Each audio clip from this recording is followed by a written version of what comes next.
ามอายจึงลุ่มหลงมอบฮักให้อานงทุ่มเทให้เจ้าทุกอย่าง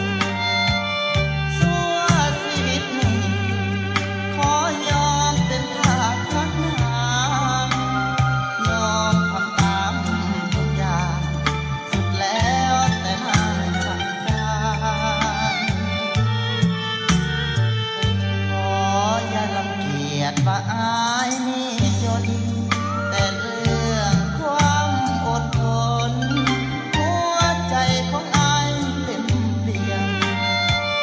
หัวใจสีห้อง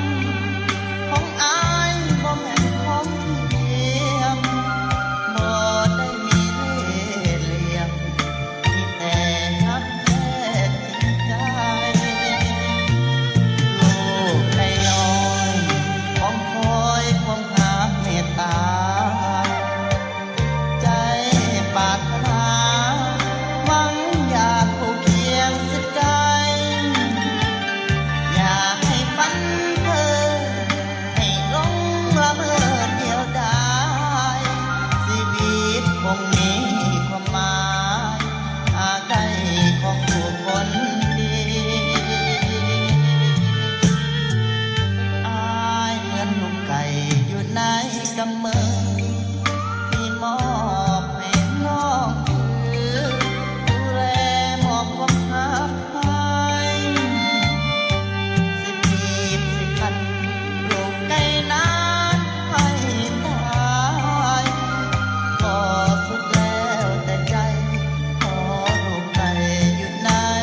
กำมือ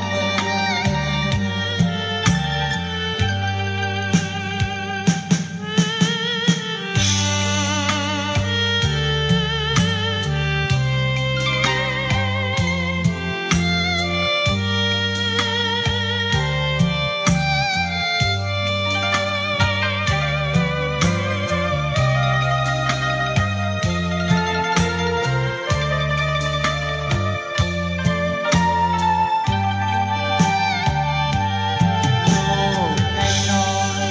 ของคอยความหาเมตตาใจปรารถนาหวังอยากผูกเคียงสิไกลอยากให้ฝันเธอให้หลงละเมอเดียวดายชีวิตคงมีความหมายหากได้ของผู้คนดี อายเหมือนลูกไก่อยู่ในกำมือ